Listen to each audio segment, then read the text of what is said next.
everyone, I am Shanti Barriga, and for today's video I will be showing you on how to take the temperature from the oral, rectum, and the axillary.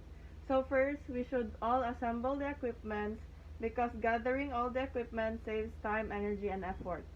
So the equipment needed is the thermometer, digital, water-soluble lubricant for a rectal temperature, disposable gloves, tissue or wipes, cotton balls, and an alcohol. So after assembling all the equipment needed, we should introduce ourselves and verify the client's identity.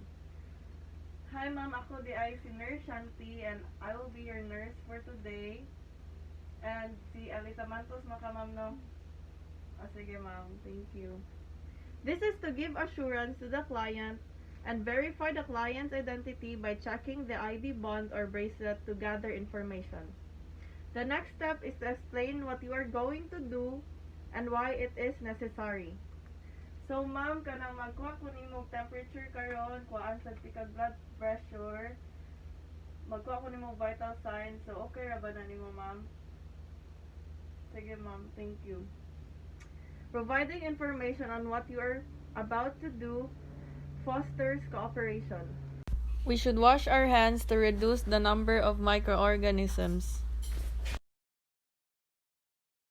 After performing the hand hygiene, we should provide the client some privacy. Provide privacy gives comfort to the patient by shutting all the curtains and the doors down. So after giving the client some privacy, we should place the client in the appropriate position for no difficulty of doing the procedure and to prevent the aspiration.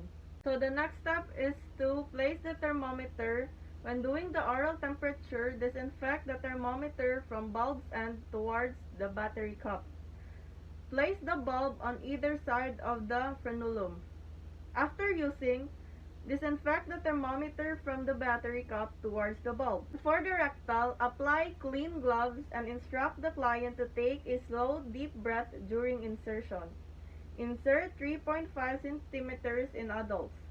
And for the axillary, pat the axilla dry. If very moist, place the bulb in the center of the axilla.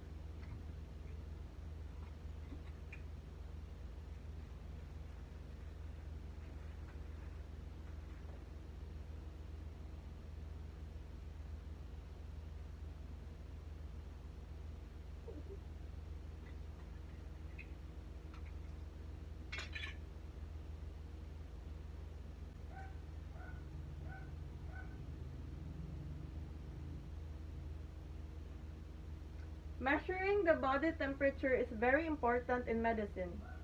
A number of diseases are characterized by a change in body temperature. After putting the thermometer to the client, wait the appropriate amount of time and check package instruction for length of time. Wait until you hear the appropriate number of beeps or other signal to know the exact temperature.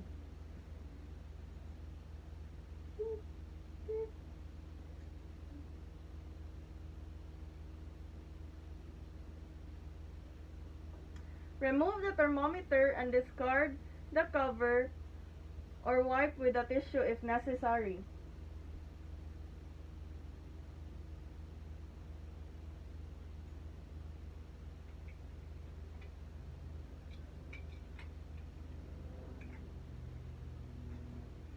Cover the bulb with cotton sponge to avoid breakage, and wiping helps that removal or minimizing of microorganisms.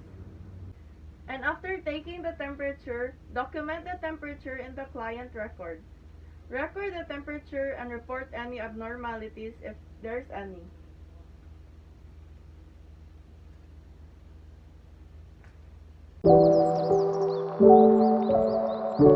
So after checking the temperature of the client, now we will assess the radial pulse. So flex the client's elbow and place lower part of arm across the chest.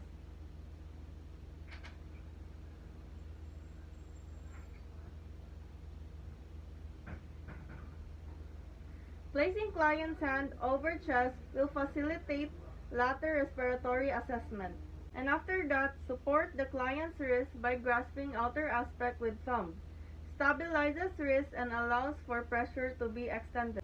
So after that, place your index and middle finger on the inner aspect of the client's wrist over the radial artery and apply light but firm pressure until pulse is palpated.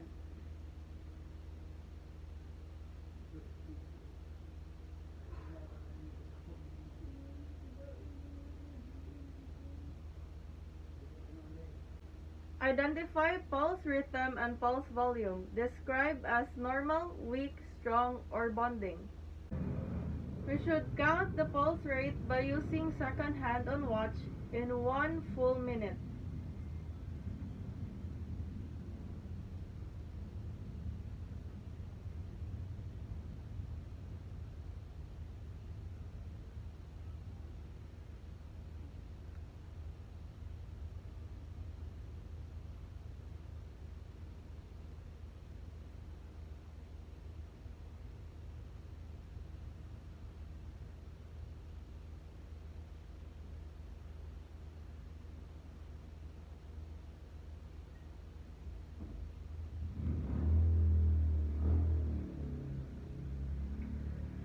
Check the pulse rate by counting the beats in a set period of time, at least 15 to 20 seconds, and multiplying that number to get the number of beats per minute.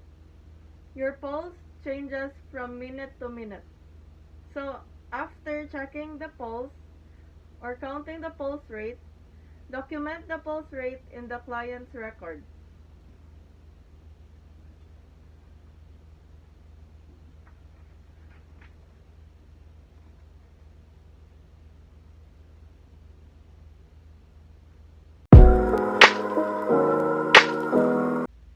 And now let's proceed to the counting of respiration.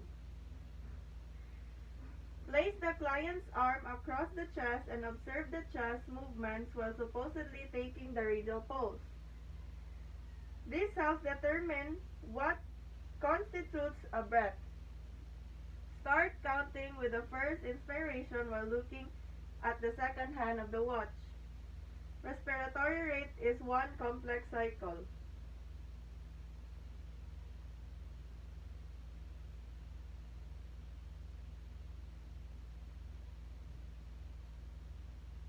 Observe character of respirations.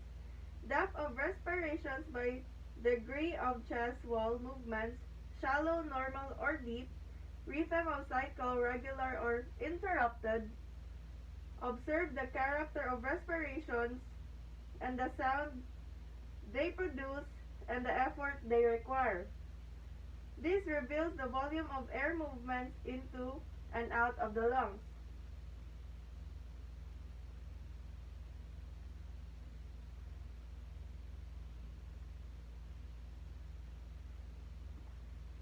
And after that, record rate and character of respiration. Record the reading and report any concerns and document the assessment findings.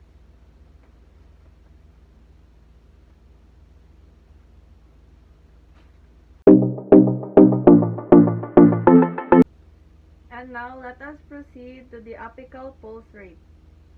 So cleanse the earpiece and diaphragm of stethoscope with an alcohol swab. The diaphragm needs to be cleansed and disinfected if soiled with body substances.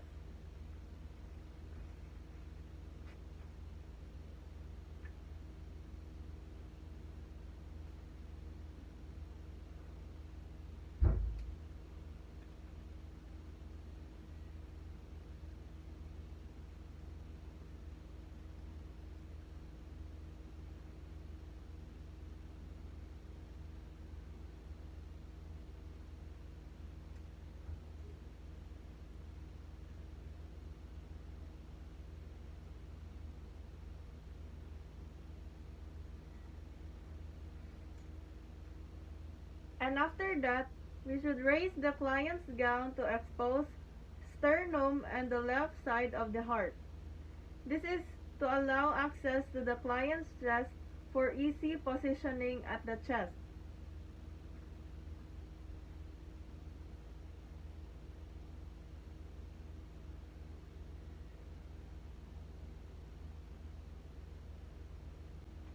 Next is to locate apex of the heart. Place stethoscope at the 5th ICS in order to hear the PMI.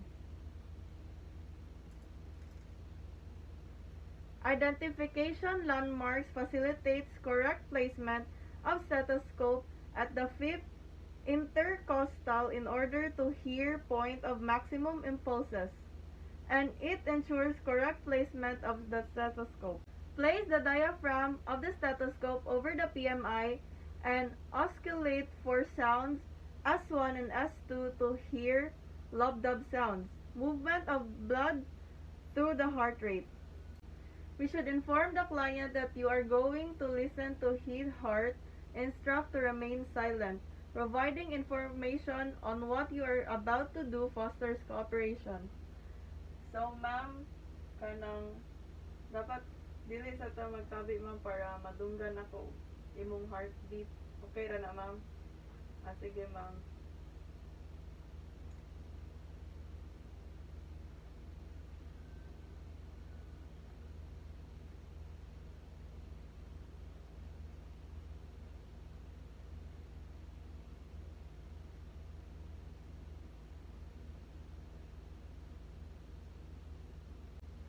You should note the regularity of the rhythm.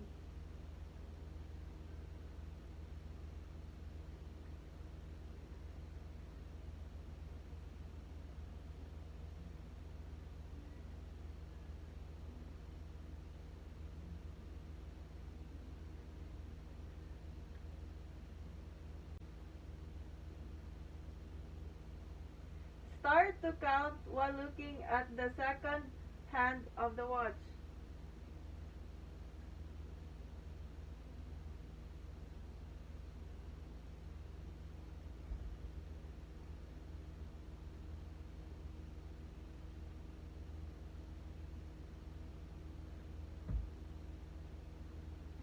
Count lub-dub sounds as one beat.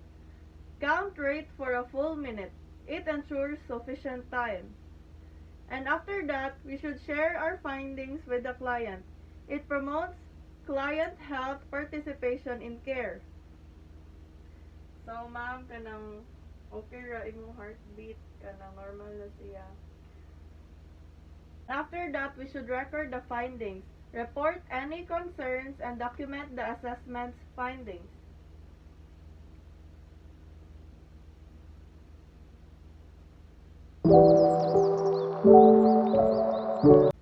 And now we will proceed to the taking of the blood pressure. So first, position the client appropriately. Place in sitting position unless otherwise specified. Both feet should be flat on the floor. Slightly flex the elbow with the palm of the hand facing up and the forearm supported at heart level. Expose the upper arm. This is for no difficulty of doing the procedure and to prevent the aspiration.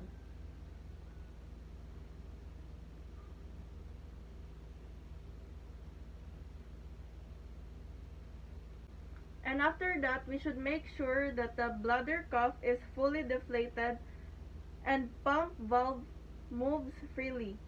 Cuff inflation can temporarily interrupt blood flow.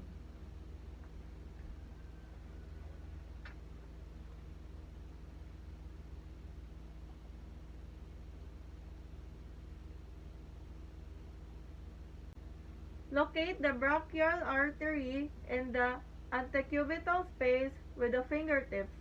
It designates placement of the stethoscope.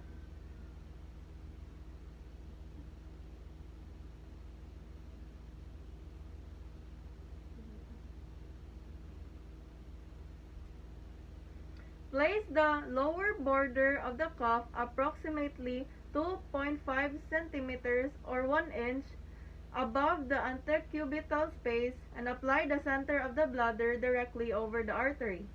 Ensure even pressure distribution on brachial artery.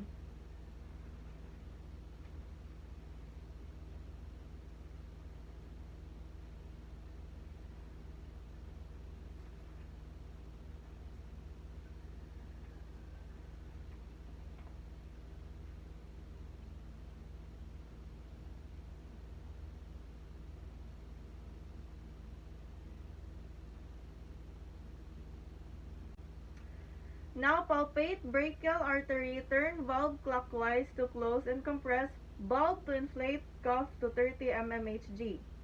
Above point, where palpated, pulse disappears, then slowly release valve, deflating cuff, nothing reading when pulse is felt again.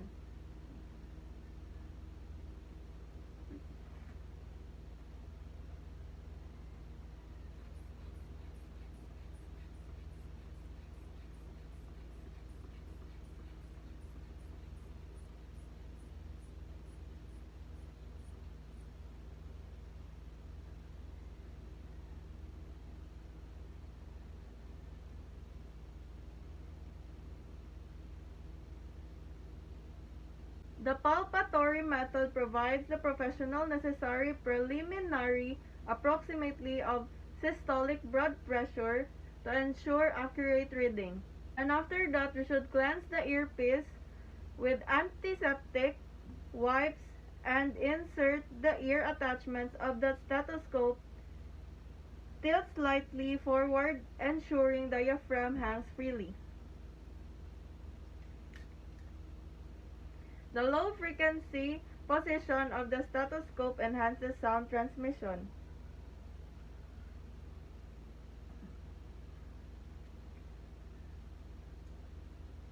Place the bell side of the amplifier of the stethoscope over the brachial pulse site.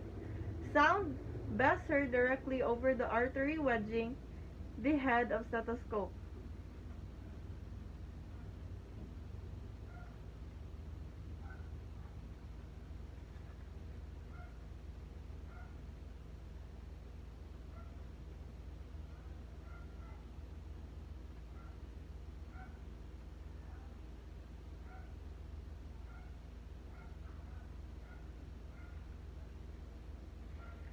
Release the valve on the cuff so that the pressure decreases at a rate of 2 to 3 mmHg per second. Maintain constant release of pressure to ensure hearing first systolic sound or beat.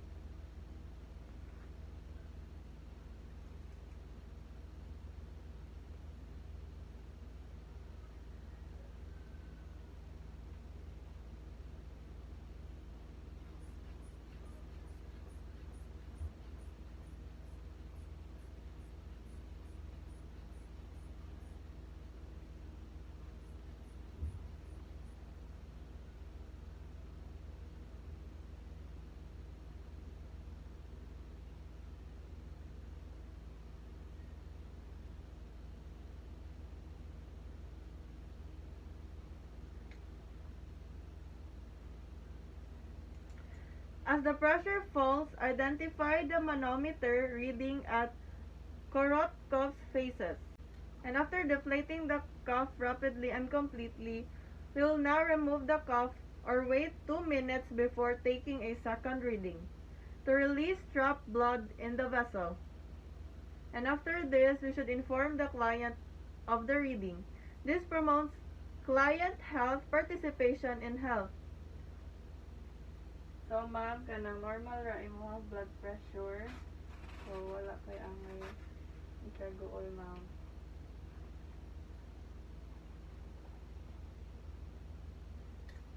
And after informing the client about the reading, record the reading and report any concerns and document the assessment findings.